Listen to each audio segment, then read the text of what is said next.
Hai Horas, apa kabar Anda pemirsa? Selama 24 menit ke depan kami menghadirkan berbagai kisah inspiratif dalam keberagaman budaya. Saya Agnes Nambela, inilah Bingkai Sumatera.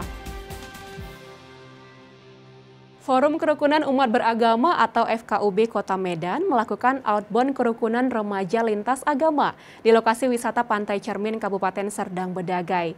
Kegiatan ini menjadi langkah dalam menanamkan rasa toleransi dan kerukunan beragama kepada generasi muda. Berikut liputan selengkapnya.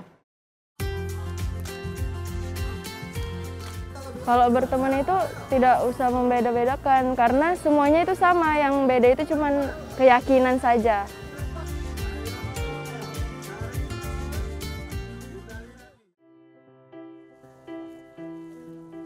Menanamkan rasa toleransi dan kerukunan beragama kepada generasi muda merupakan hal yang penting. Sebab, masa depan bangsa Indonesia yang penuh dengan keberagaman ada di tangan mereka. Guna merawat toleransi ini, Forum Kerukunan Umat Beragama FKUB Kota Medan melakukan outbound kerukunan remaja lintas agama di lokasi wisata Pantai Cermin, Kabupaten Serdang Bedagai. Kegiatan ini pun diikuti 60 remaja Kota Medan dari 6 agama berbeda dengan tetap menerapkan protokol kesehatan. Tujuan kita mengadakan outbound remaja lintas agama ini untuk merajut kebersamaan bagi generasi muda yang ada di Kota Medan. Karena memang kerukunan ini adalah bukan barang jadi, tapi perlu kita rawat. Kalau remaja-remaja ini dia memahami makna kerukunan itu, ya insya Allah tidak ada persoalan. Medan ini akan rukun, Medan ini akan toleran. Kunci kerukunan antarumat beragama harus dilandasi oleh toleransi, pengertian, dan saling menghormati. Hal inilah yang ditanamkan pada remaja peserta outbound kerukunan kali ini. Mereka dilatih untuk berdiskusi dengan remaja lintas agama lain dalam memecahkan suatu masalah kerukunan secara bijak. Melalui outbound kerukunan ini, diharapkan para peserta dapat menjadi kader-kader kerukunan di daerah mereka masing-masing. Salah seorang peserta outbound kerukunan ini adalah Danras. Remaja beragama Hindu ini mengaku senang mengikuti outbound kerukunan. Menurutnya, dari kegiatan ini, ia dapat mempererat tali persaudaraan antar umat beragama.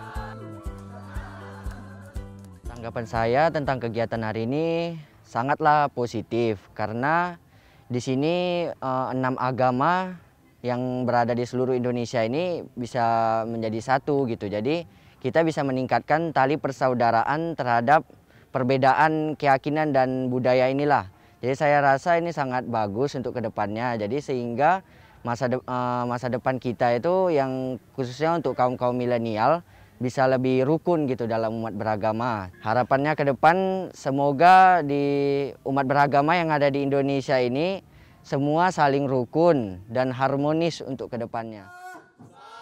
Hal yang sama juga dirasakan oleh Amanda, remaja Islam yang memiliki banyak teman lintas agama ini, merasakan nikmatnya toleransi dan kerukunan antar umat beragama dalam kehidupan sosialnya.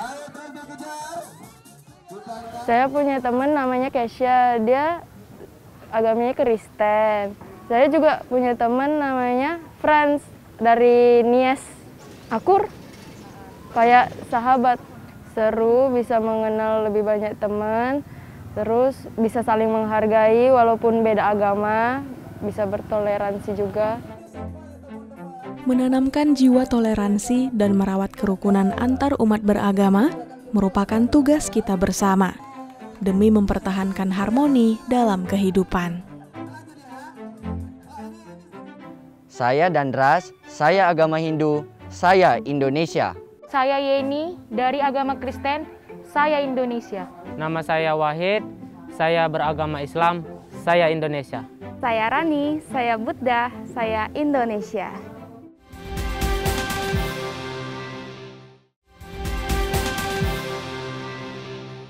Di masa pandemi COVID-19, tim Balai Arkeologi Sumatera Utara tetap menjalankan tugas melakukan penelitian di berbagai wilayah di kawasan Sumatera bagian utara. Nah, baru-baru ini mereka melakukan tinjauan terkait adanya laporan tentang keberadaan beberapa situs bersejarah di Kabupaten Langkat. Karena tanpa identitas, tanpa kita tahu di mana sih asal kita tidak bisa, akhirnya kita mungkin akan kesulitan untuk menempatkan diri kita. Ketika kita tahu di mana posisi kita, di situ kita lebih nyaman lah untuk menempatkan diri.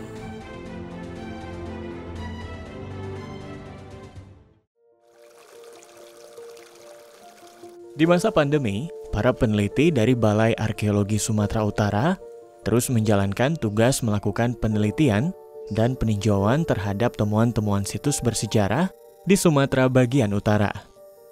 Hal ini dilakukan agar balai mereka dapat terus memberikan hasil penelitian dan pengembangan arkeologi yang berdaya guna dalam mendukung pembangunan karakter dan penguatan jati diri bangsa. Seperti kali ini, tim peneliti dari Balai Arkeologi Sumatera Utara yang dipimpin oleh peneliti muda bidang prasejarah Taufikur Rahman Setiawan melakukan peninjauan terhadap 3 situs bersejarah yang ada di Kabupaten Langkat, Sumatera Utara. Masing-masing berada di Desa Tanjung Merahe, Desa Nambike, dan Desa Bekancan, Kabupaten Langkat. Kegiatan kita hari ini sebenarnya berawal dari sebuah laporan dan juga permintaan identifikasi, klarifikasi dari Dinas Pariwisata dan Kebudayaan dan Pariwisata Kabupaten Langkat. Yang pertama kita di Jenggi Kenawar yang kita menemukan arca Panggulu Balang. Itu terkait dengan memang arca-arca yang sering kita temukan di pemukiman-pemukiman lama tradisional. Kemudian yang kedua dari yang kita temukan juga itu menunjukkan juga Panggulu asalnya juga. Dan mungkin itu adalah juga lokasi kampung awal. Kemudian yang ketiga yang kita temukan itu adalah salah satu tapak yang ada di Bekancan. Itu juga merupakan salah satu penanda bahwasanya merupakan wilayah asal dari marga Semiring Depari. Taufikur Rahman juga mengatakan makna dari keberadaan patung Panggulu Balang maupun tapak batu yang berada di Bekancan bagi masyarakat desa terdahulu adalah sebagai penolak bala, pelindung sekaligus pemberi kesejahteraan. Dari sisi arkeologi, patung Panggulu Balang dapat menjadi penanda keberadaan sebuah kampung lama atau kampung tradisional. Kami berharap untuk generasi seterusnya supaya nilai-nilai leluhur kami marga Depari ini, maunya anak-anak kami, cucu-cucu kami nanti bisa mengetahui sejarah bagaimana terjadinya asal-usul makam ini sama kampung kami, sama desa Bekancan ini dulu. Supaya bisa nilai-nilai sejarah ini jangan hilang begitu saja begitu. Keberadaan ketiga situs bersejarah ini begitu berarti. Hal ini menandakan bahwa masyarakat desa begitu menghargai dan menghormati identitas diri maupun peninggalan para leluhur mereka.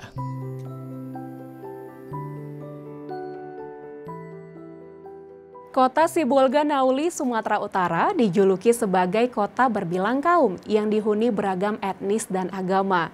Sibolga juga dijuluki sebagai 1000 benteng yang kini menjadi objek wisata sejarah yang menarik untuk dikunjungi. Lantas bagaimana ya pesona yang ada di kota Sibolga? Berikut liputan selengkapnya khusus untuk Anda. Sibolga adalah kota kecil yang memiliki luas sekitar 10,77 km persegi. Wilayahnya dibingkai oleh perbukitan yang menghijau, serta Samudra Biru dengan gugusan pulau-pulau kecilnya. Sibolga merupakan kota berbilang kaum, yang terdiri dari beragam etnis dan agama yang hidup harmonis, hingga melahirkan kekayaan budaya. Pemerintah Hindia Belanda memproyeksikan Sibolga sebagai bandar niaga untuk menunjang eksploitasi sumber daya alam di kawasan Tapanuli. Maka kehidupan masyarakat yang awalnya berada di Pulau Poncan Ketek bergeser ke Bandar Baru yang merupakan ibu kota keresidenan Tapanuli tersebut. Sibolga ketika itu berkembang pesat, sebagai kota pelabuhan dan perniagaan yang berperan dalam perekonomian internasional. Konon, masa kejayaan Sibolga berakhir ketika Jepang menduduki Indonesia. Posisi Sibolga yang langsung menghadap ke Samudra Hindia memiliki peran strategis di bidang sosial, ekonomi, dan militer.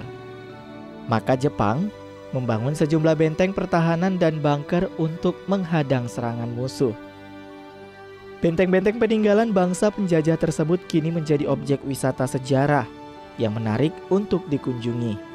Dan ini adalah benteng Tangga 100 yang berada di puncak bukit. Untuk mencapai ke sana, kita harus mendaki sekitar 290 anak tangga pemirsa. Tiba di puncak bukit, mata kita langsung dimanjakan oleh pemandangan alam kota Sibolga yang landai dan menjorok ke pantai. Berjalan agak ke belakang, inilah lokasi benteng yang sejarahnya hingga saat ini masih menjadi misteri. Siapa yang membangunnya dan apa yang ada di dalamnya masih menjadi teka-teki yang membutuhkan penelitian lebih dalam. Karena ini adalah sebuah kota yang sangat strategis, kemudian dia ada di jalur yang disebut maritim pada zaman sebelum jalan darat yang sekarang ini ada. Dulu di daerah pantai barat Sumatera ini adalah lintas daripada transportasi laut, baik itu dari luar negeri maupun dari dalam negeri sendiri. Sehingga kalau ada tempat yang strategis, itu dibuat menjadi sebuah tempat benteng atau kubu oleh para penjajah tersebut, termasuk Sibolga. Makanya kita tidak heran di Sibolga ini banyak sekali benteng-benteng, baik dibuat sendiri maupun digali dari gunung-gunung dan bukit-bukit yang ada di sekitar. Termasuk pulau-pulau ada juga dijadikan benteng. Menurut Pak Syafriwal, pintu-pintu benteng Ketapang berada di tebing perbukitan. Namun kini sudah tak terlihat lagi karena sudah tertutup oleh rerumputan yang merambat. Tebing ini menghadap langsung ke Samudra Hindia. Di bawahnya terdapat sebuah goa yang diduga sebagai tempat masuk atau keluar dari pintu benteng lainnya yang berbentuk seperti labirin. Di Kelurahan Sibolga Ilir ini terdapat 6 buah benteng. 2 benteng terletak di bukit, 3 benteng di puncak bukit, dan satunya lagi merupakan fondasi bekas benteng Ketapang. Terdapat bekas bangunan benteng di sela-sela rumah warga.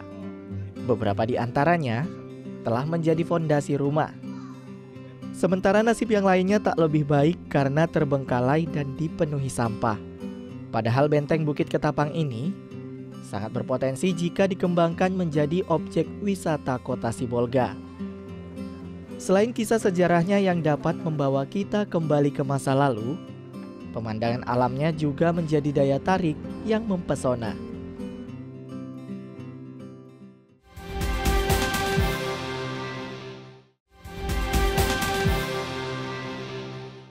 Momen 17 Agustus yang lalu menorehkan pengalaman yang tidak terlupakan bagi kedua paskibraka asal Kota Medan yang mewakili Provinsi Sumatera Utara dalam ajang Paskibraka Nasional.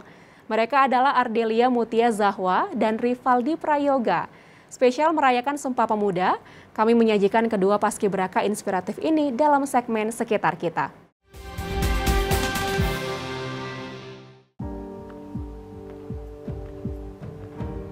Upacara peringatan detik-detik proklamasi kemerdekaan Republik Indonesia ke-76 telah berlalu. Namun, masih ingatkah Anda dengan sosok pembawa baki bendera merah putih dalam upacara peringatan detik-detik proklamasi kemerdekaan Indonesia? Ya, dialah Ardelia Mutia Zahwa. Ardelia merupakan salah seorang anggota Paskibraka yang mewakili Provinsi Sumatera Utara dalam ajang Paskibraka Nasional 2021. Waduh, Ardel di situ kayak betul-betul terkejut, gak nyangka bisa sampai ke titik itu, bisa terpilih menjadi pembawa baki, dipercayai oleh teman-teman semua, pelatih juga, pembina. Terus kan dikasih tahu Kak 1 jam sebelum upacara dimulai, jadi pasti semuanya kayak berdoa supaya terpilih. Nah, alhamdulillah Ardel yang terpilih. Sebelum terpilih menjadi seorang pembawa baki bendera merah putih, siswi SMA Harapan 1 Medan ini sempat melewati tahapan seleksi yang sangat ketat di tingkat kabupaten kota dan provinsi sejak bulan Maret lalu, seperti tes jasmani, tes wawasan kebangsaan, hingga wawancara. Kalau Ardel sendiri Kak kayak merasa waduh kayak saingannya ini berat-berat banget nih pasti, terus kayak takut juga Kak, ada rasa minder juga Kak awalnya, kayak waduh saingannya ini pasti lebih dari Ardel, tapi orang tua Ardel selalu bilang jangan berpikir gitu, harus berpikir positif bahwa kamu bisa untuk menjadi paskibraka nasional. Pembina Paskibra SMA Harapan 1, Aswardi Huta Galung, merasa sangat bangga dengan prestasi yang diraih Ardelia. Pasalnya, sudah sekian lama di sekolah ini merindukan siswa-siswinya lolos Paskibraka tingkat nasional. Sebelum Ardelia, Paskibraka dari sekolah ini juga pernah terpilih sebagai pembawa baki bendera merah putih pada era kepemimpinan Presiden Soeharto. Dan setelah sekian lama, sekolah ini kembali mengulang sejarah yang sama. Sebagai bentuk penghargaan untuk prestasi Ardelia, pihak sekolah memberikan apresiasi berupa beasiswa dan cenderamata. Ardelia ini sebenarnya adalah sosok yang pekerja keras. Ya, kondisi fisiknya oke, memungkinkan, dia juga ramah, dia juga giat untuk belajar, mencari tahu tentang demi kebaikan dia. Terus dia juga termasuk yang memang kemampuan PBB-nya juga kita anggap di atas rata-rata. Siswi yang bercita-cita untuk lulus IPDN atau Institut Pemerintahan Dalam Negeri ini memberikan beberapa tips bagi pemuda yang ingin menjadi pembawa baki bendera merah putih, yaitu harus tenang dan rileks, kemudian rajin berlatih ketahanan fisik dan membawa baki, memiliki wawasan kebangsaan, serta kemampuan bahasa Inggris. Buat adik-adik dan teman-teman juga tetap semangat, raih cita-cita kalian, banggain kedua orang tua kalian. Kalau gagal jangan putus asa, coba lagi, tetap semangat. Pokoknya selalu berusaha dan selalu berdoa kepada Tuhan Yang Maha Esa. Dah gitu Kak. Pokoknya tetap semangat. Selain Ardelia Mutia Zahwa, ada juga perwakilan Sumatera Utara yang lulus seleksi hingga jadi Paskibraka Nasional 2021, yaitu Rivaldi Prayoga. Siswa SMA Yayasan Pendidikan Safiatul Amaliyah Kota Medan ini berhasil meraih posisi penting sebagai Komandan Pasukan 17 dalam upacara penurunan bendera merah putih di Istana Merdeka. Jadi saya pas disebutin nama saya Rivaldi Prayoga untuk lanjutkan tingkat nasional, dan teman saya itu Ardelia Mutia Zahwa, dan kami berdua itu terpilih menjadi tingkat nasional mewakili Sumatera Utara. Dan pas berdiri menghadapan Bapak Kadispora, Bapak dari TNI Polri juga, dari pembina pelatih-pelatih, jadi saya itu merasa wah nggak nyangka sampai sekarang gitu bisa berada di bisa sampai tingkat nasional. Seusai melaksanakan tugas sebagai Paskibraka Nasional, Rivaldi dan Ardelia disambut Kepala Dinas Pemuda dan Olahraga Sumut, Kepala Dinas Pendidikan Sumut, bersama rombongan sekolah di Bandara Internasional Kuala Namu. Rivaldi dan Ardelia juga diberikan hadiah berupa dana pembinaan dari Kadispora dan Kadisdik Sumatera Utara. mungkin saya terus berlatih dari awal lagi, mulai untuk mencari karir yang baru, jadi mencari pengalaman yang baru utamanya. Jadi saya harus berlatih, belajar, dan harus bisa jadi yang terbaik lagi dan untuk mencapai cita-cita saya gitu, Kak. Pihak sekolah sangat bersyukur dengan prestasi yang diraih Rivaldi. Ini merupakan kali pertama bagi sekolah ini selama 15 tahun di mana siswanya berhasil terpilih dalam ajang Paskibraka nasional. Untuk cewek itu biasanya 6 atau enggak 5. Kami sangat bangga dan merangkul Ananda ya. Jadi untuk turut segala kegiatan yang berhubungan dengan Paskib, kita sokong dan kita motivasi untuk bisa luangan waktu. Kalau secara material, alhamdulillah kita memberikan uang saku kemarin pada saat keberangkatan. Kita ikut mendampingi beliau sampai di bandara. Kita kasih uang saku, juga memberikan apresiasi free uang SPP. Sejak duduk di kelas 6 sekolah dasar, Rivaldi sudah menekuni dunia paskibraka. Kala itu, di usianya yang masih belia, ia bercita-cita menjadi pasukan bendera pusaka di Istana Merdeka. Tidak sekadar cita-cita, Rivaldi pun konsisten mengasah diri. Ia bahkan pernah menjadi ketua paskibraka saat berada di tingkat SMP. Hingga pada akhirnya, ia berhasil mewujudkan cita-citanya ini di jenjang SMA.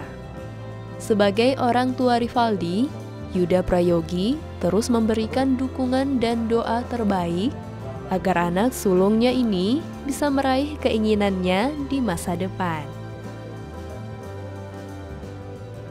Semoga Ananda nanti bisa melaksanakan seleksi mungkin ya di Akademi Angkatan Udara sesuai dengan cita-citanya. Saya kalau ditanya cita-citanya sebagai apa, Panglima TNI katanya. Makanya saya bilang ya udah tetap semangatnya, raya cita-citamu setinggi langit, saya bilang gitu.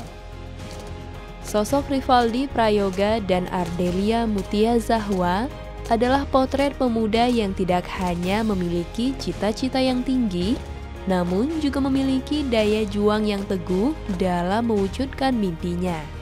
Semoga dalam momen Hari Sumpah Pemuda ini akan semakin banyak pemuda yang bangkit dan menjadi teladan bagi generasi muda lainnya.